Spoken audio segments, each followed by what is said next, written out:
Hi, Soul Tribe, and welcome to our show. I've missed you guys. I think it's been about 3 weeks. I think Phil's all set up with tech that's working. Yeah. My booking system's all balanced out. I've made my changes with the gorgeous girls over at Mason Jupiter, now going out on my own platform. So huge, huge changes under this Mercury and the Venus retrograde. How are you guys doing tonight? Oh, I'm great, mate. Thank you so much for having me back on. It's great to be here with both of you, as always. And thank you to the lovely people in the chat who are watching this now and afterwards. Yeah, it's been pretty hectic on my end. You know, technology's just been giving me no. It's just been no, no, no, no, no. It's been making me work. But, because I am persistent, the payoffs is that I've had some heavier lifts some weights to lift, and I've had some hills to climb, but I got bigger muscles, and now I've been learning a whole bunch more, and I've been essentially pulled out of my comfort zone with some of the technology, and I've been forced in a beautiful way to have to widen my knowledge base, and it was challenging to start with, as a lot of things can be because of the steep learning curves, but I feel more powerful than ever. So yeah, I'm feeling quite empowered with knowledge in regards to some things at the moment. So that's going to translate into something that the people on my channel and my Substack and that will be able to take advantage of too. So yeah, thank you. Lovely to be here. How about you guys? What's been happening? Yeah, look, I'm good. It's great to be here too, guys, with you. I haven't seen you guys for a while. It's been a few weeks, and I think you need some intro music with that, Phil. You need some kind of rocky kind of soundtrack. We need to, we need intros. We need intros. But I think the same. I'm interested in astrology. I don't kind of know anything about it innately, but I'm always fascinated because it's so spot on. And it makes sense, the bodies, the bodies. And the up and down thing I find lately. Also just energetically, it's funny because I had this another astral workshop Sunday and some more Reiki courses this week, and it was been today's Friday, isn't it? Yeah, big week. And it's funny because we talk about that, like it's almost like you can get into the zone really easy, but then there's a lot of noise going on, but then it's kind of easy to get into the zone, but then there's a lot of noise going on, so it's kind of like interesting times. Yeah, it does make sense to do with the astrology of now. And that was, I think, part of what prompted today. So with the show that we're doing on the magic of rising from the ashes, I've been talking about astrologically, I think it's through March and into April, there's very much like a feeling of, it's like we're burning things to the ground in order to have that sense of rebirth and renewal. We have the Libra full moon that's about to come up, and I'll stick up some little posters so I can share with you guys a little bit more, because then you can screenshot to keep as a reminder over the next coming days. So with this, we see here, hold on, this one. So this is around the Libra new moon. Let me just check if you guys can see that. Yep. So pink moon affirmations. I release what no longer serves me and welcome inner harmony. I am worthy of love, beauty, and peaceful connections. I let go of people pleasing and embrace authentic self-expression. I trust the universe to align me with my highest good. I am grounded, centered, and at peace with myself. I celebrate my growth and I welcome new beginnings. And what I noticed with this astrology over the last couple of months, it's almost been the shooting through of the eclipse energies that we've had. It's like there've been this kind of a pressure cooker. And what the pressure cooker's been mixing with all the ingredients of everything that we've done over our lives so far, I feel like there's new things that are birthing that are coming out of it, but it's like we're still trying to process or work through from the old version of self. So there's a dying off of the old version. So with that and the Libra moon influence, we see it's very much around people pleasing, around relationships, and around love and keeping a balance and dynamic. So it's looking at, I guess, who am I? How am I putting myself out there in the world? Am I coping or running any of these old programs? What is it that my intuition is bringing up, perhaps as something that seems awkward or hard, or something that it's like we're still playing the same character? And so we need to embrace this sort of brave, courageous rising from the ashes, knowing that something else is going to be birthed. And what it is that's being birthed is a transformation and change that's coming from the core of our soul and the core of our heart. So this is a little bit of my feel around the magic of rising from the ashes. It's funny, Spirit will often give me just the name, and then I have to go in and feel into, okay, what does this mean? So that's what I've noticed and linked with the astrology for the now. Does that make sense to you guys? What I'm sort of talking about, like what transformation we're going through? Yeah, I can't help but sort of identify with the fact that there is, transformation taking place. I'm seeing it around me. I'm seeing it in the people. I'm seeing it in the physical environment as well. We're going through a seasonal shift. We've just had a bunch of, cycles. We've had everything from financial year here in New Zealand, which is April 1st, is kind of funny. Zodiacal New Year. We've got a full moon coming up. I mean, the moons are always going up and down, and that can add and to an existing situation. But this transformational process, it's going to happen, because the outer aspect of yourself may not want it because there's a comfort to staying where you are, but there's a part of you that wants something different, and it wants something meaningful, and it's prepared to make life challenging, so that you can attend to that deeper yearning within yourself. And so, these sort of celestial bodies, or if we call it the heavenly bodies, the movements, we use the analogy of that playing out in our own, how that affects us. These things are always, some astrology is really strong for some people, but there's this collective transformational season, I think, that happens, especially this time of the year. And yeah, I guess it's like, wherever you are on the celestial map or on the cosmic map, changes the only constant. And so, when it's time, it's time. So just grab onto something and make sure you got plenty of snacks. I love it. A foodie. Yeah. Look, totally agree with you guys. I think it's funny. Remember a few weeks ago when I had I found that snake skin on my roof, that huge python. Oh yeah. Yeah. I was up there before that apparent cyclone and just clearing away the stuff, and it was just so long. This 3-meter snake skin. I just thought it's so representative of what's going on. And I think you're right. I think it's old tech, operating system. Then you think of technologically what's happened with your computer and stuff too. That's sort of representative. And I think, what, it's funny because where I sit, and it's funny because I had my chair I sit in when people come into my studio for Reiki, and they sit on the couch there, and there's another. Anyway, I always have my location whenever I'm teaching a course or something, a Reiki course anyway, where I'm sitting. I'm always, I have to sit in that chair. That's where I sit, because that's, plus it's got the best view. But watching what I do and with clients and stuff, it's just so interesting. The themes that come through are just so related. This notion of people identifying themselves almost through what they have done their whole lives, and then realizing that, hang on, being like doing springs from being, not the other way around. Like so many people, even the notion of the hat they put on, like their job, and they call themselves that. Do you know what I mean? Like, I am that. I am a lawyer. I am that, whatever.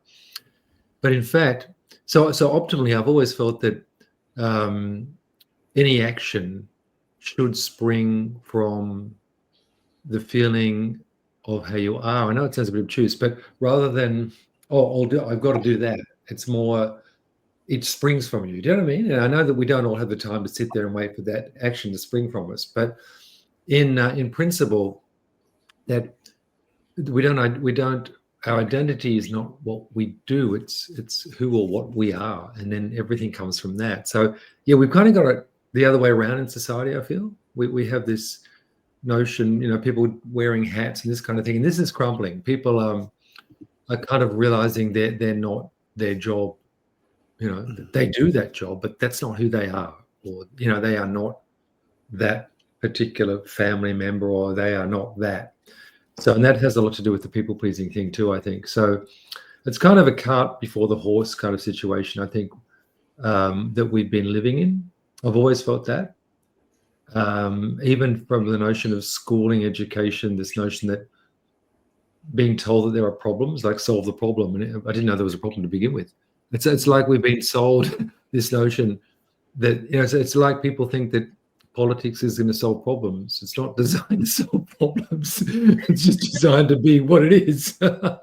So this is very much coming to the fore. It's like, the cards are throwing up in the air, and it's for the better, but uncomfortable, as you say, I think, for many people. Yeah, a good time for black tourmaline. That's for sure. Yeah, totally. A bit of protection. Grounding. I think I just saw my son and my sister. He's come back from a sleepover. So you might see them pop their heads out the front, which is perfect because his name is Phoenix. So, rising from the ashes, good timing. There's my sister.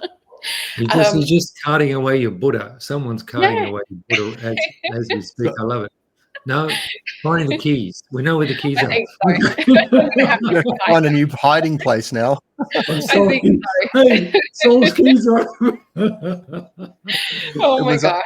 It was under the Buddha the whole time, just like the Buddha was under the tree the whole time. He's just What does it mean?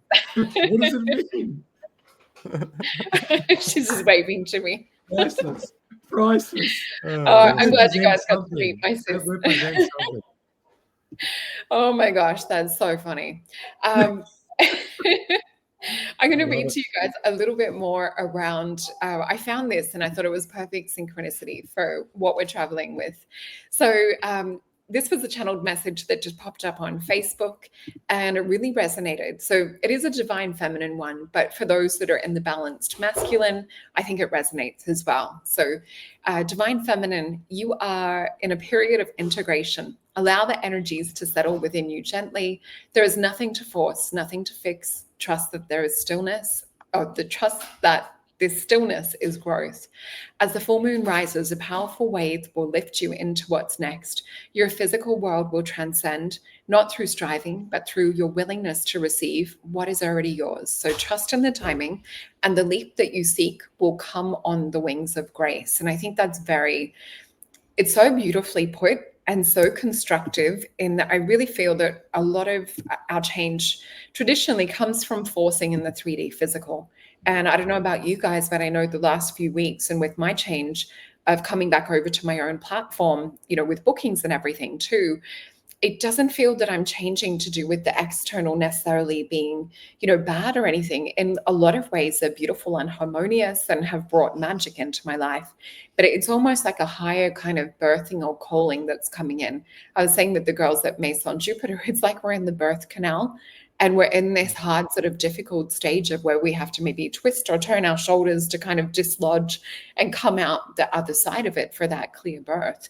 And I think that the more that we can sort of surrender, focus inwardly on our breath and connect back to that soul's journey and realize that, it's sometimes a matter of change and releasing things. So yeah, I think that one was perfectly put. The other one I want to share with you guys is this one. And this is the last little slide that I had on the topic, but show me the healers and new earth leaders that aren't afraid to be seen in the midst of transition. Show me the goddesses that will alchemize shadows into light before us. Show me the high priestesses that aren't above the wound, but are on either side of it. These are my people. I want to be around people who dare to be seen in transmutation without projection. I will not wait until I'm spotless to offer my light. Oh, goosebumps. We are more magnetic when we speak from our process. I deeply trust people who can walk through the fire and still remember who they are. And that really, really resonated with our gorgeous soul tribe here, because so many of you are so open and vulnerable and sharing, as are you guys. And I just thought that's such a beautiful summarized little blueprint on what it is that we're walking through. Yeah, if I may, sometimes something's going to happen and it feels like it's a standalone event, but in a lot of cases, it's actually part of an unfolding process. And for some reason, that particular aspect of a process from a start to finish seems to be the loudest or the most uncomfortable or whatever it is. And so becoming aware of these, these aspects, because if we look back on our life at significant, times on our own timeline, we can see that there was always something that kicked it off. For myself, I had a series of events happen, and this is the coolest part and the weirdest part, and also just curious. For me, it was December 2012. A series of events happened starting in December of that year that it just, like I said, a cascade of events occurred, and there was a lot of discomfort, but there was a call to change, and there was a call to adventure. And we're aware that there are, templates for a transitional process that we can look upon to give us a little bit of a map, if you will, so that can help us to navigate the landscape can be, even though the process may be somewhat familiar, it's the landscape sometimes that can be, we're heading into the unknown here, but that's how we sort of, outgrow our old skin, like the skin, like Greg was saying, the skin needs to be shed, just like the lobster, will shed its shell so it can, because it's growing out of it, and there's going to be a discomfort, and that discomfort is the the signal to go, oh, okay, change is coming. Maybe while I'm waiting for the new shell to grow, I won't go and be out in the sun too much, or expose myself to potentially abrasive environments and things, and so becoming aware, like looking back on your life, especially if you're sort of in your later years or in your middle age sort of onwards, you'll be able to call back and go, oh, that's right, something triggered that. There was a thing, then another thing, then another thing. But once I'd moved through this process, on the other side, I was bigger, stronger, faster, better, more experienced. And, I'm just finding that when I'm getting challenged, it's always different. I can't predict it. As much as I can do things for other people, and they go, wow, how could you know that? And that happened, all that. It's like, man, I can't. For myself, oh man, I'm just bound. I'm bound to surprises, and it's good. But I feel the new benefits emerge when I get forced to have to learn something new, and it gives me like all the new tech stuff I'm learning, the software and the psychology and the sales and marketing type things that you kind of just have to go through. It repatterns and offers new angles and perspectives that become part of your sort of subconscious default. You're able to just naturally do things in a much more with intelligent execution that maybe you didn't have before. And so there's real value in that. But man, I was like, oh man, I got to learn all this stuff. And it's like, once I got over that and got in with it, and I was like, okay, I'm going to lean into this stress adaptation process and ride the crazy wave. And it sounds easy when I say it, and it may look easy on paper, but in reality, it's like, yeah, it's still going to hurt a little bit. But can I ask you, sorry to interrupt, I just really am so intrigued to ask a question. Yep. I know for me, when this sort of change that we were talking about, and thank you for showing up vulnerably and just being, honest with how it feels for you. I guess I would love to ask you on a deeper level. I know for me, sometimes when I'm going through transition and change, and sometimes I'll have like a burn to the mat kind of ground where I'll just change all the areas all at once. And it's like the rebirth kind of thing, which is, can be fun, but scary and enthralling at the same time. But I know for me, sometimes if I'm going through hard phases, it's almost like feeling, I a lot of the time recognize that I don't always live in my body. And so I know my nervous system can tend to feel a little bit hyperventilating or feel like I'm going to die when change is kicking in. What sort of emotions do you feel like physically within your body, or does that make sense what I'm sort of trying to describe that I'm feeling? And what do you do to kind of deal with those things or to help remedy? I turn to breath work, I turn to flower essences, meditation, breathing. Yeah. Wonderful. Thank you. Yeah. And this is where the rubber meets the road. So we can talk about, there's this thing going on, and there's like, okay, well, I think part of it is like, for me, because I love this studying hermetics, which is a very scientific approach to metaphysics. It allows me to remain quite objective. Doesn't mean though that the tumultuous temperamental ocean of the emotional astral body doesn't just kick in and go, oh, okay, we're going to take you for a ride now. And I'm like, oh, I'm kind of pulled along, you know, and it's like, okay, how do you deal with that? And it's like, well, I've just been given a situation that has challenged me, and I can, what options have I got? Now, for myself, overwhelm is a thing. I'm generally a pretty chilled, solid, I would think for the most part, person. Doesn't mean that there's things that pop up that, you know, you go, oh my gosh, this is out of my control. I don't know what to do. And it's like, sometimes you just got to submit and surrender to the process a bit. And, you know, like you said, people pleasing, that's a tough one. Like if you want to enact change in your life and you want to go scorched earth, I mean, I've done that. And I, you know, fortunately I had built up good relationships. So it survived some of those challenging things because not everyone was understanding of it. But when it comes to my own internal situation, going, all right, we're going on a wild ride, and I'm like, oh, yay, again. All right, let's do it, man. I bought the ticket. Let's take the ride. I have to say that breath, like following the breath out and through the tips of the nose, like feeling the cool air on the apertures of the nostril when the air's coming in, and then feeling the warmth on the way out, and just focusing on that. Just some kind of concentration that's louder than the other noises, the other inputs.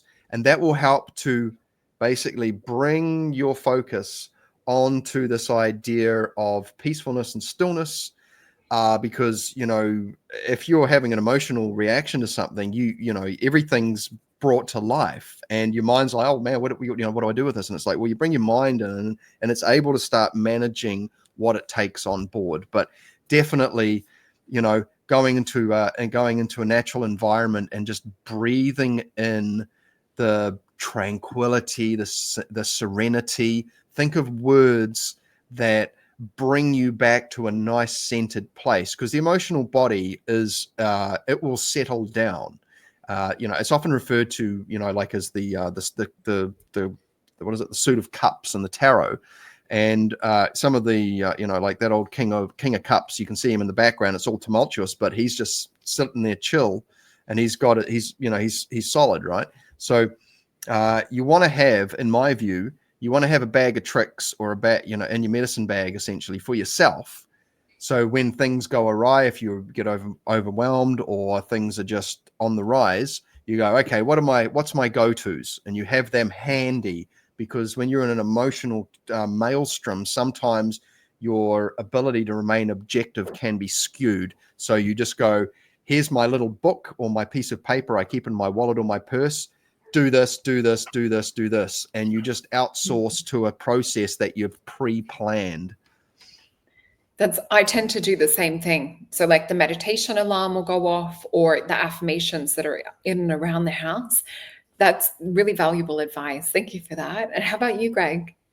Yeah, look, it's interesting. It all ties in, doesn't it? Because I was thinking before, like looking at the perspective of people once again coming for Reiki and just seeing the patterns. And I find that literally when they're not well or when they're kind of shaky, and that would go for me as well, like literally my bodies are not aligned as they should be. So on a practical level, when I'm putting my hands under their head and close my eyes, I can feel a shake going on. Or often it's when I'm putting my hands around their ears, kind of thing, which I do in the beginning.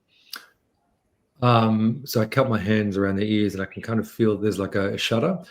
And often that's, to me, if like a car with loose parts on a bumpy road, it's like they're literally beside themselves. So that the person who is in some kind of shock, whatever, or even on a very low level, the body, there's this shudder going on in the system. And we have these sayings like, you know, how are you feeling? Oh, I'm beside myself with whatever, like, you know what I mean? We have all these sayings.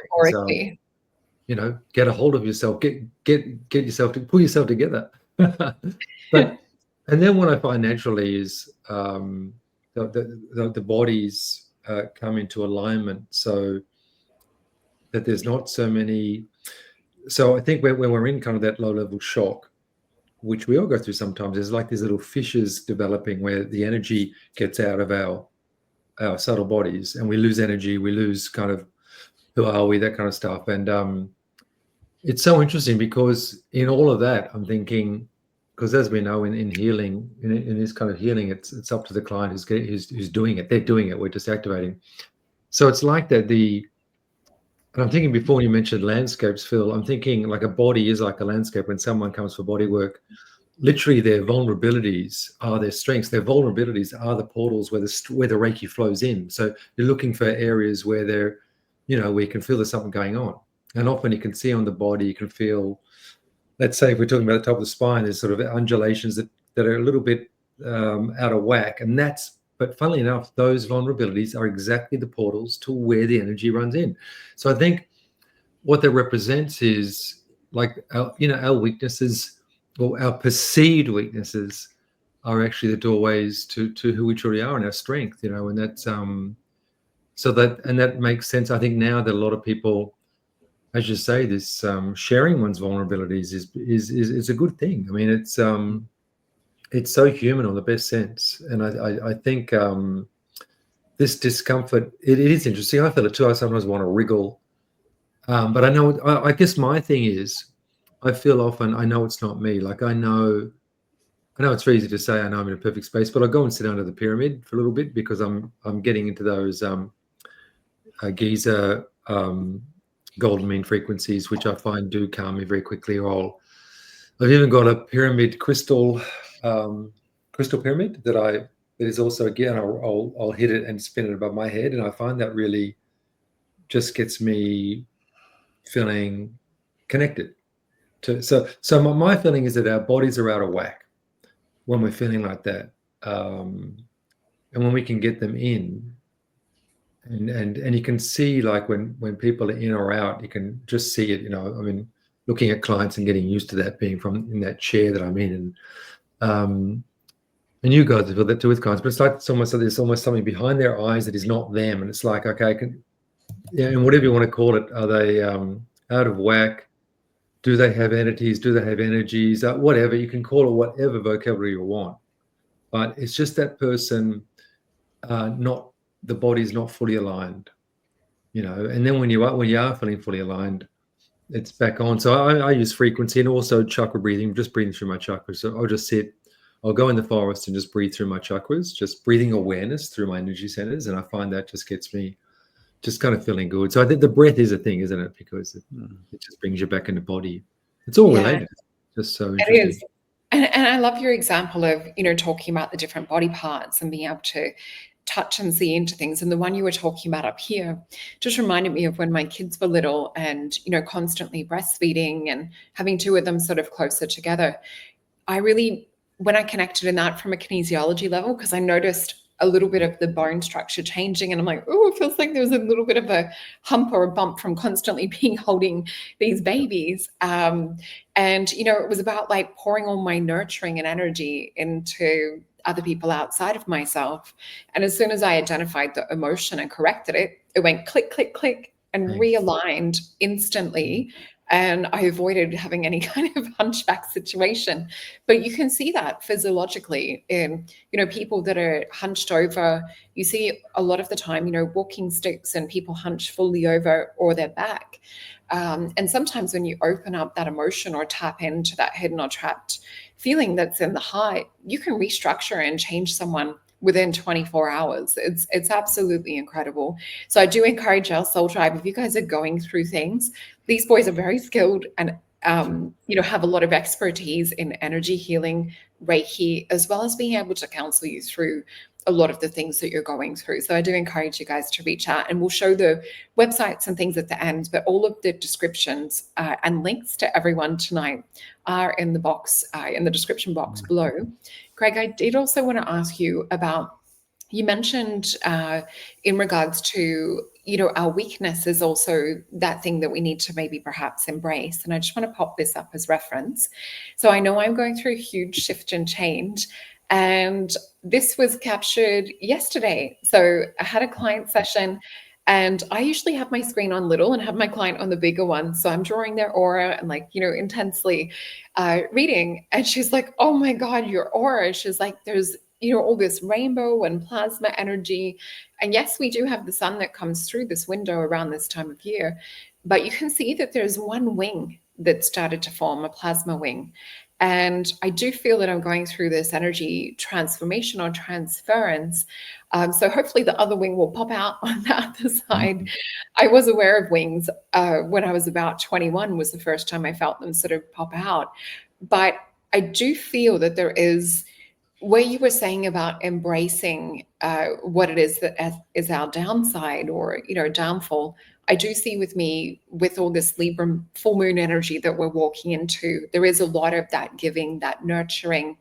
And I feel like it definitely can be the downside or the downfall of things. But I feel if you were to give me an example of how we can best embrace or use that to a positive, how would that help me form my other wing?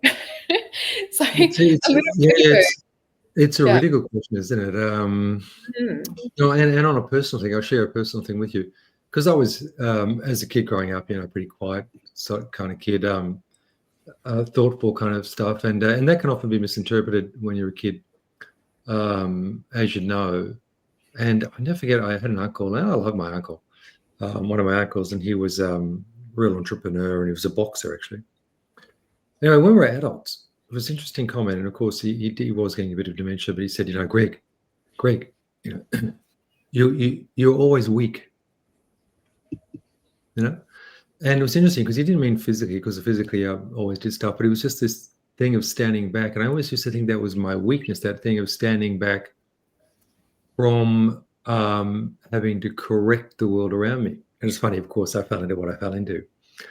And I've got that from a bit of my family, that notion that's a very personal thing, but it's a feeling of like growing up thinking, is that weakness because I don't react that way, or I don't try to fix it, or I'm not externalizing things. I'm a more internal person. And then I realized, no, that's an epic strength. That's a freaking epic strength, and it's something to really let shine forth. And a lot of people have their own labels that maybe people close to them growing up have put onto them, and they've probably affixed that to their back, and they think they're like a turtle going through life with that label screaming out from their back.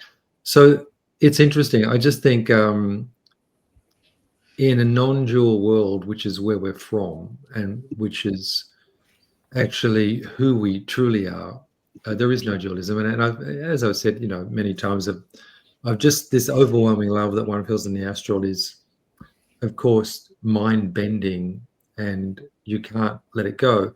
So I really do have the feeling that and also observing my own body and others in the astral is a shock, because there is this, we carry this kind of, like garland, a mistaken garland around our neck of illusion, of illusory failure. A lot of people have it. And really that, if one really digs into that apparent failure, that you will find your gold in there. That's where it is. Where we think we're letting the team down, whoever the team is, that's where it is. That's where the other wing is. Yeah. Oh, that's so interesting.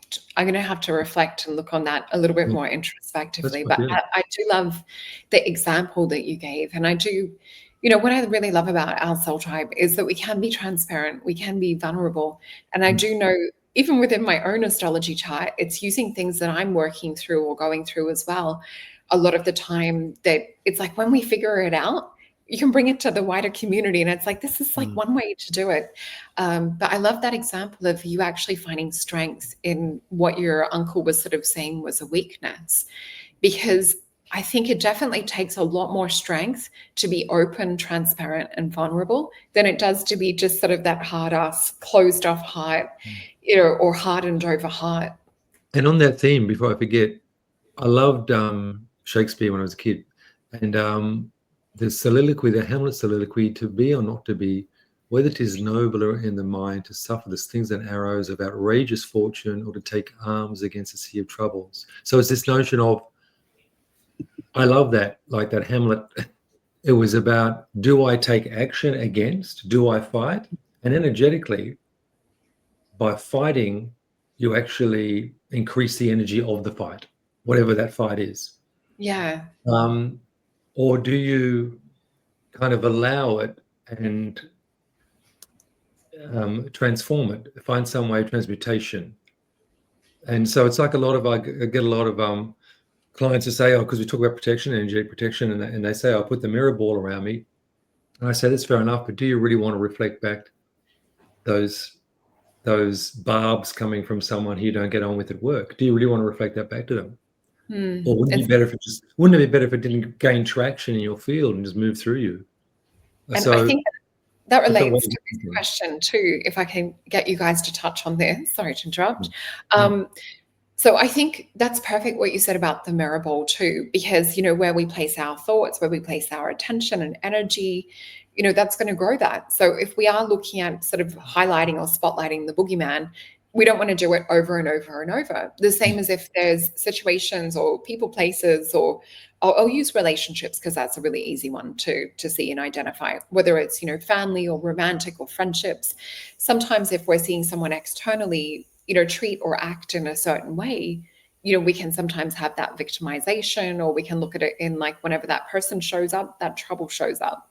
But it's almost like that's giving that more attention. So I think we do have to kind of burn that to the ground in a way, step more into this power and this energy we're talking about with growing the other wing. But I guess, can you maybe guys talk about this in relation to attachments? Because sometimes where we have our weakness, this is where the little boogeyman likes to come in and poke fingers in the wounds and try and exacerbate the core wounds, or exacerbate, feelings of whether it's uncertainty within self, or feelings of, not feeling worthy. Can you guys talk a little bit on that? Yeah, sure. Whatever triggers the initiation of a process, sometimes the thing that's doing it knows. Sometimes it has an intelligence to it that it's been given a job to do. It's also said in some circles that mistakes and flaws are lights on the path that you can rely on. They help to, not this way, because sometimes you don't know which way to go. And so, but you can generally figure out which way not to go. And so that becomes your thrust block. And so when it comes to, attachments, right? In some, they talk about this idea of being cosmic accountants. And, if we move into a non-dual sort of mind think, everything has a purpose. Everything essentially is part of a greater conversation, part of the wheel works of reality and how things are playing out. But and I'm sure Greg, you probably would have come across this too in your healing practices, is that those things are sometimes they stick around longer than what they need to, and this is part of the thing. It's just like going, okay, thanks for the lesson. Pretty sure I got it. Can you go away now? And no, I'm pretty comfy. Okay, well, I thanks, but no thanks. Get out of the damn house, And so you think about, okay, well, I mean, if the job hasn't been completed, something else is going to come along, something similar that's going to trigger things. It may be dressed up a little different, but there will be hallmarks of familiarity as to the nature of what the process is that you're, supposed to be going through for your growth. And so, I mean, as far as dealing with things goes, we have sort of talked about this in other things, and but I will say that number one is go and have a shower, and turn it down a little cooler, okay, towards the end. Have a good scrub at the physical level, scrub yourself, and then when you're getting more into the subtle levels, the cold water, the water element has a special quality of pulling, because it contracts, it's magnetic, and so one of the Hermetic practices is that when we wash our hands, the water's falling onto our hands and it's actually pulling on the filth, if you will. In this language, there's some pretty strong old words because it's old language, but essentially it's pulling all the what you don't want off you, and you just feel it being stripped off. So water is a brilliant one. Go and have a soak in the ocean. Some people say 20 minutes in the sea, good to go. And the other one is, if you feel like you're like, oh my gosh, this is just getting silly now, and that sage cannon, that's like that. Give them a chance and say, hey, look, guys, look what I got. I ain't mucking around, because that thing is like that's like the kill shot, that stuff. And if they're just mischievous, they might be like, oh, hang on, no, I don't want this, because that sort of stuff can cause them a lot of problems. So yeah, I mean, these are a couple of things. And the other one is, of course, like Greg was saying, the mirror ball. But what if those barbs are meant to get to you so that it kicks a thing off? Well, like I said, it's going to try this way. If that doesn't work, it'll come back around, because it's part of your life path. So yeah, sorry, hopefully that was of some value. Yeah. No, that was really great, especially in relation to the question. Thank you. How about you, Greg? Yeah, it's a cool theme. So the attachment, I mean, in many ways, like, what isn't an attachment? I tend to think of this huge karmic block we are walking around the place, not in a negative sense, just the way it is. And I think that, okay, if we can relate to people or associate with situations that are not personal in a very open-hearted way, like then we're kind of not building more of that attachment. So what I mean by, I guess I'm saying reacting more consciously. So if we're in a really comfortable position all the time, okay, if we're in a comfortable environment all the time, we're going to be on autopilot, which ain't so good for shedding karma. Okay. And so if you look at karma as basically all of the attachments in the soup, do you know what I mean? And because in the end, we're looking to burn off all that is not us, so that by the time, so that we become more ourselves, correct? So we're becoming more of our true spirit. So I think, so it's a pretty hefty word, attachment. I think in the end, I think to feel your way forward or into a decision rather than think your way into a decision. So if we think that we're wanting to operate, operating system is kind of more with the heart now. So I think if things, you start to distinguish between what is a good idea and what feels right, and what is a bad idea and what feels wrong, and they can sometimes be different things.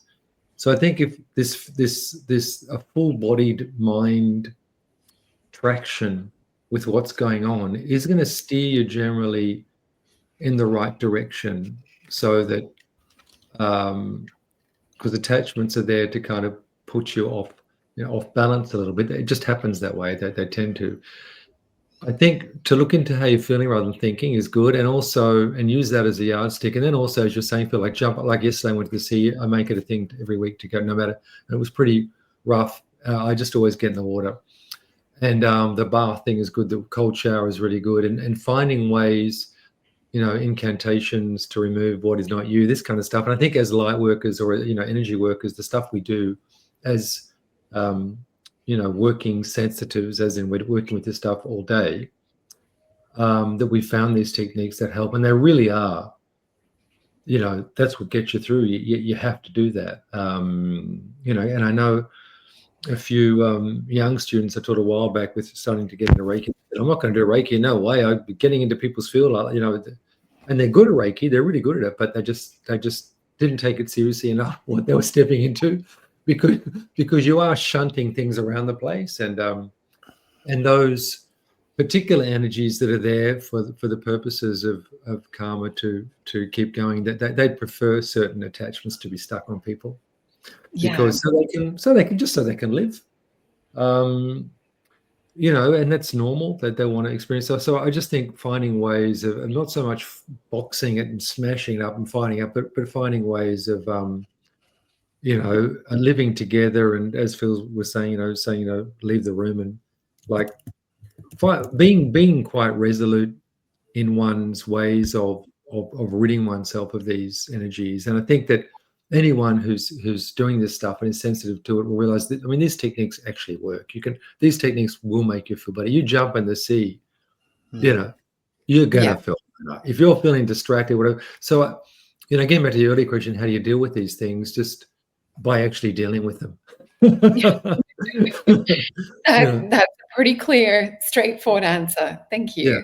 And I think this is why Spirit's really been encouraging me to put out the zodiac videos for each of the signs. It's to give us a little bit of the heads up around the astrology so we can perhaps go, right, this is maybe the map or, the navigation. So I need to like bunker down and like work on this or this month. There's always sort of a theme. And I think if we can get to the underlying emotion behind the themes, we can tend to sort of surf through things a lot easier. And it's so easy to externalize things. And I think with this Phoenix rebirth energy that we're talking about, it's not going to come from outside of us. This is all sort of like igniting into ashes and into flames. And I think it was really interesting that Spirit tonight was so clear on not giving me notes in terms of, I'm like, okay, ready to sit down and like write my notes. So like, no notes for tonight, no writing. We're literally freestyling it, and we're going to see what comes up. We're going to be in the present, in the space of the now. So that for me has been a big, I guess, overtonal energy for this this period of transition, is to be really present, to start to come back into the body, into the breath. And for the full moon, I'm actually going to a breathwork class very early tomorrow morning, and it's one with headphones. It's 9D breathwork. So I think I've never been to the 9D one, but it's like binaural beats and put you into like an altered state of consciousness to really like let go of things and to come back, I guess, to yourself. So I will definitely be reporting with you guys how that goes. And let you know. But yeah, I've heard amazing stories and shifts from it already. It just seems really, really incredible. And I think Tammy's word here, allow yourself to surrender and rise from the ashes. And I think that's the thing. Drop everyone else's expectations, get out of your own head even, and let it be led from soul, from spirit, as to like where the next steps are. And I think it's not about having all of the answers for the now. It's okay to sort of go through a radio silence kind of period. I know, Phil, you were saying about doing some tarot around this. I've got my cards as well. So maybe I'll have a quick pick into why Spirit chose this topic tonight. And did you want to maybe summarize with your cards as well? Yeah, so thank you. I've actually got specifically picked some cards in regards to aspects of the transformational process. And so if anyone in the audience wants some contemplations, you can rewatch this video or just take some notes as I pull them up. Would you like to go first, Sol, or would you like me to go first? Yeah, I'll just go first really quickly, if that's okay. So I've got Four of Swords and the Justice card. So a lot of this healing we're actually working through blindly.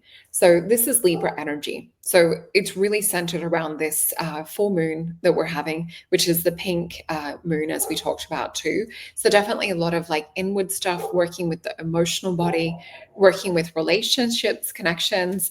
Page of Cups. This is just to, and you can probably hear a dog barking in the background. Sorry about that, guys. But Page of Cups energy, this is to treat yourself with love and kindness. This is definitely to reach out with your community. 10 of Cups. This is also the card of wishes fulfilled. It's also about balance and satiety. So you really need to actually start to tap in towards that higher vision and higher expression.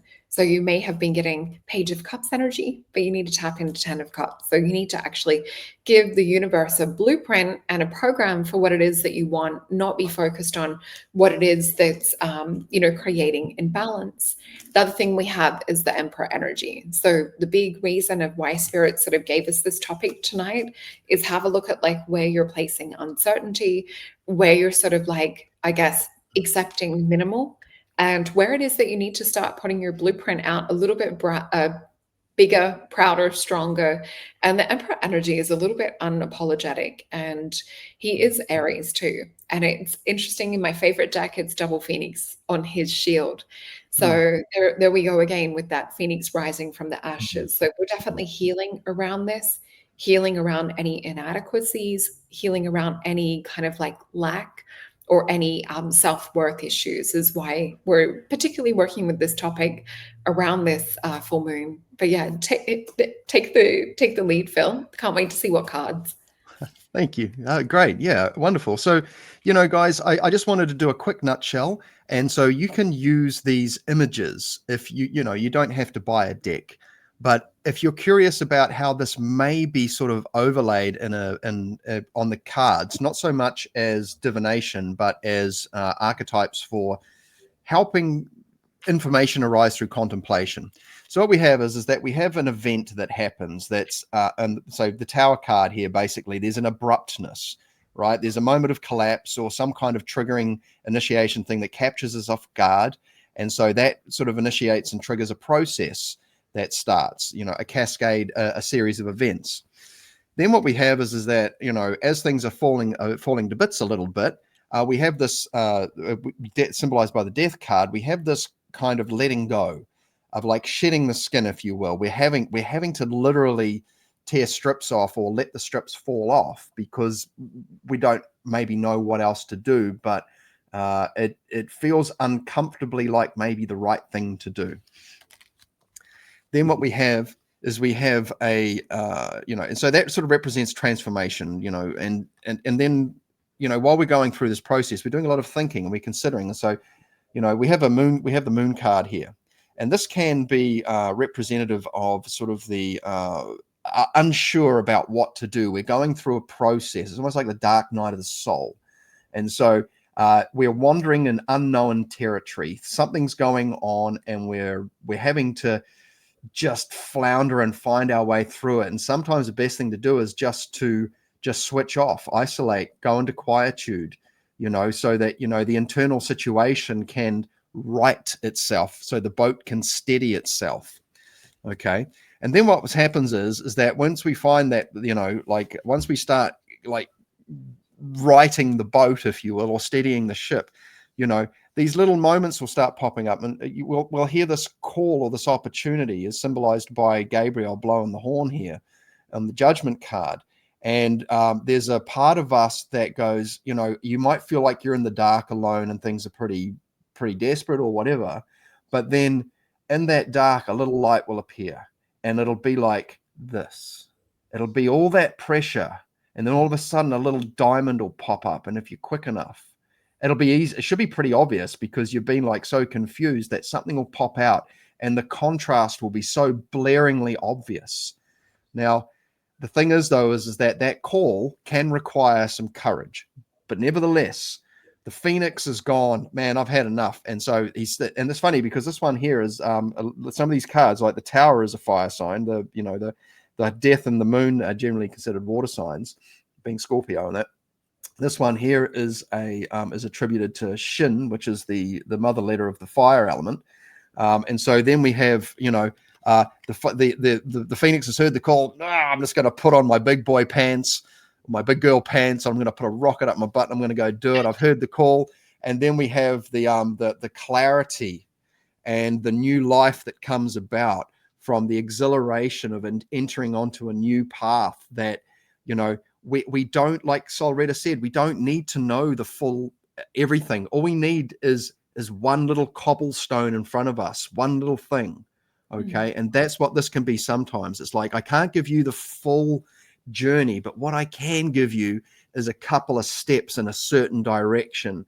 And it may not be completely clear, but I tell you what, when you're locked in the dark and you're feeling like, I don't know what to do, I tell you what, that sun is going to show up, and it's just going to make some things very clear and obvious.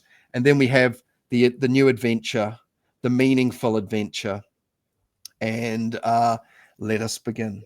So thank you for that time to sort of share that. So that's powerful, and it so deeply resonates, and I can see some of our audience as well agreeing with that. So thank you for that. That was awesome. Greg, did you have anything that you want to add to that, or any downloads that you're feeling? No, just this. I think this theme that I feel the way forward for everyone is a letting go, not an adding on. It's just because we've been taught in this dimension that to clap everything around and to get cleverer and cleverer and to add more programs into the matrix. But I think the letting go, is where it's going to happen. And you think of the butterfly out of the cocoon, that kind of stuff. So I think, funny enough, at the very beginning, related, the very beginning of the lockdowns and COVID, we had a butterfly plague here. It was so beautiful. I remember going surfing when I wasn't supposed to the first time, and we were just entranced. All the surfers, there was all these butterflies. They're all flying out from the land to the sea. It was literally like millions of butterflies. And even here in Brisbane, on the deck was just butterflies everywhere. And I just remember thinking, "Wow, that's transformation, huh?" It was Amazing. just Oh, I wish so I saw that.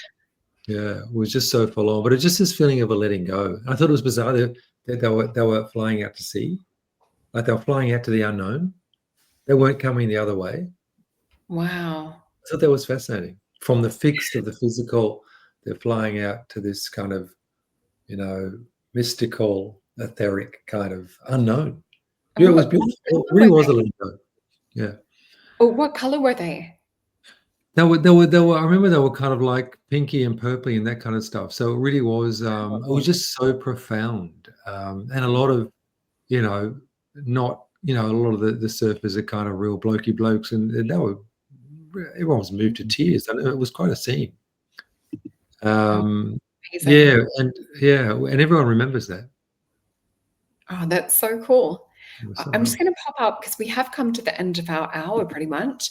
This is the new page that I have. So if you go over to solreta.com and you will find, if you scroll down a little bit, you'll see the new sessions that I have. So some of your favorites are still here. So don't be afraid if you're a past client of mine and you're looking for the same type of reading again, it's definitely still there, as well as face reading too. So we have the half hour, which will be a pre-recorded. You guys just have to upload some photos for me. All the description is there. And I also want to remind you guys, we have the Soul Alchemy Potions New Moon event that will be coming up. We've got the old one up here, but we will have New Moon in Taurus towards the end of the month. And don't worry, by the time we get to the New Moon in Taurus, a lot of the stuff that we're talking about today will feel like it's already in the past. So just to reassure you that the transformation is not going to feel like this forever, this kind of burning to the ashes. We are going to be getting our new feathers around this time where they're coming into Taurus. And I just want to remind you to jump on over to the boys' YouTube channels as well.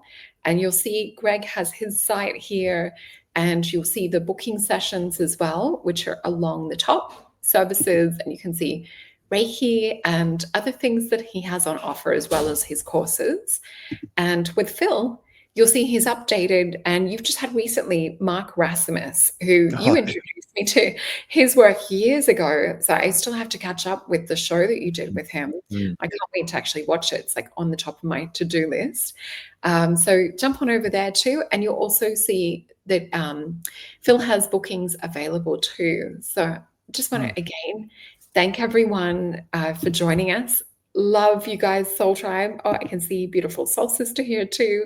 It's so nice to have you all with us. And also thank you for everyone journeying like with this huge period of growth. We've got this is how it feels when we're all together. We're actually going to be okay. We're going to, swim to shore together.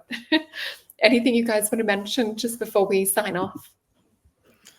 Yeah, I just want to echo what Greg said before.